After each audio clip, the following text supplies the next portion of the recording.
Hello everyone. In this presentation, I'm going to discuss the important roles and responsibilities that early childhood leaders must take on when they're managing early childhood programs. What exactly is an early childhood program leader or administrator?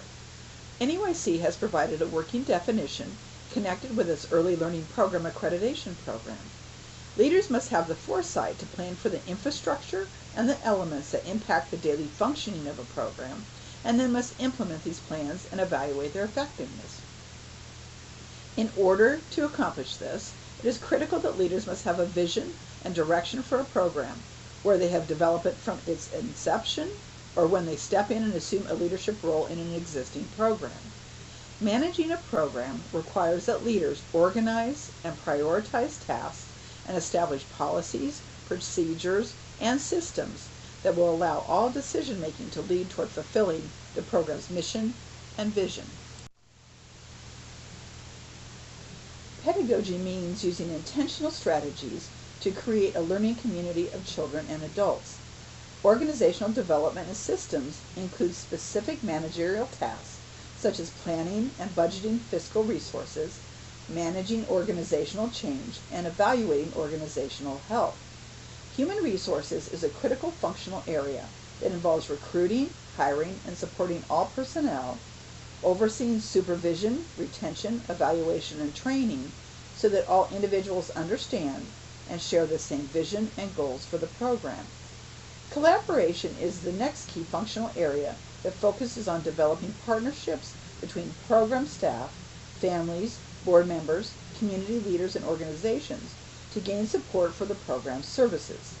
Finally, advocacy is an important function where the leader must promote and encourage the attainment of high quality that meets the needs of children and families.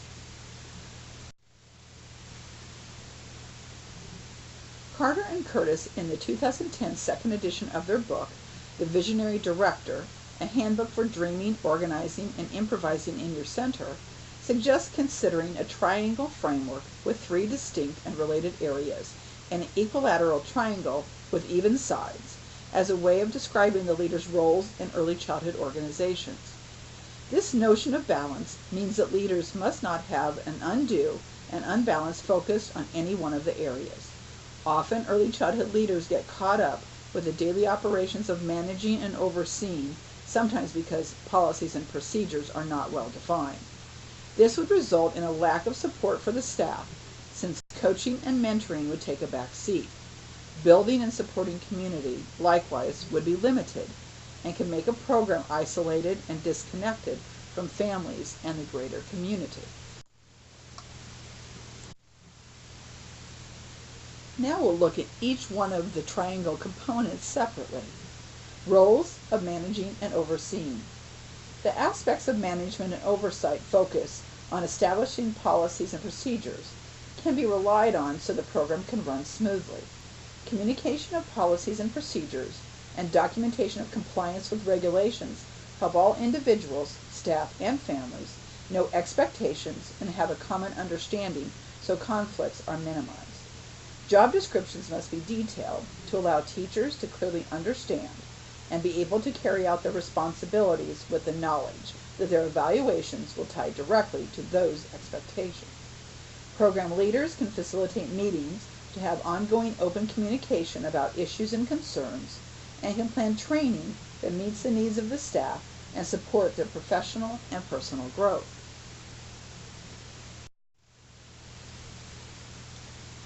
Now we'll address the roles of coaching and mentoring. When program leaders are consistently managing the program and operations are functioning well, there can be a focus on encouraging teachers to further enhance their skills and have time and opportunities to grow professionally and to feel supported personally in a positive work environment.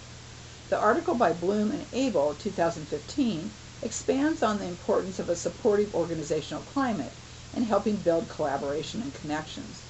The area of human resources that was thoroughly delineated in the human resources video clip assigned in this module's content learning revealed the importance of having clearly stated policies and knowing how to coach staff members when intervention or growth is needed, and how to mentor teachers to self-assessment and have a positive view toward continual learning and improvement. Now I'll address the roles of building and supporting communities. Carter and Curtis, 2010, discussed the third aspect of the triangle framework and described how creating a sense of community happens through building relationships. When program leaders, teachers, support staff, and families can come together with a shared vision and commitment toward achieving a high-quality setting, these goals are more likely to be achieved. Children and their families should be served as a cohesive unit. Whatever affects the child in turn will affect the family and vice versa.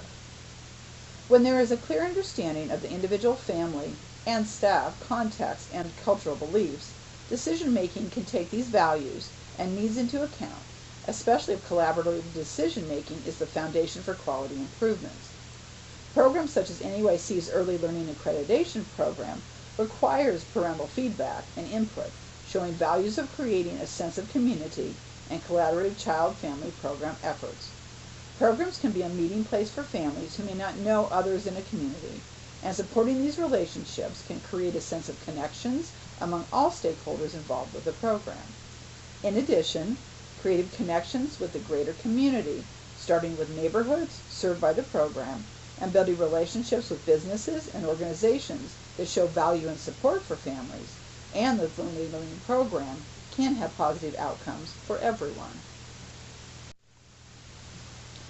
While all these responsibilities are important, it is critical that early childhood leaders must find a work-life balance. They must find strategies that support finding that balance. Likewise, leaders must support this balance in the lives of their program staff. Here are some of the suggestions about the work element of your lives and the lives of teachers you might be leading. We know that we should work smarter, not harder. It means thinking through and devising strategies that are going to help you solve problems smoothly. Make friends. That can be connections within the program or outside of the program, so that you have those bonds and support when you need it. Give yourself a break. Make sure that you're taking time for quiet time or find things that are rewarding and refreshing to you. Invest in your own development, giving time for yourself both personally and professionally to make choices to give yourself the time to support and change and grow. And finally, make sure to celebrate accomplishments. Take the time to recognize the accomplishments that you've had and to share those celebrations with others. These same critical areas can be addressed to supervising staff. Help them understand these kinds of dimensions and what they need to do, and also celebrate their accomplishments as they reach their goals.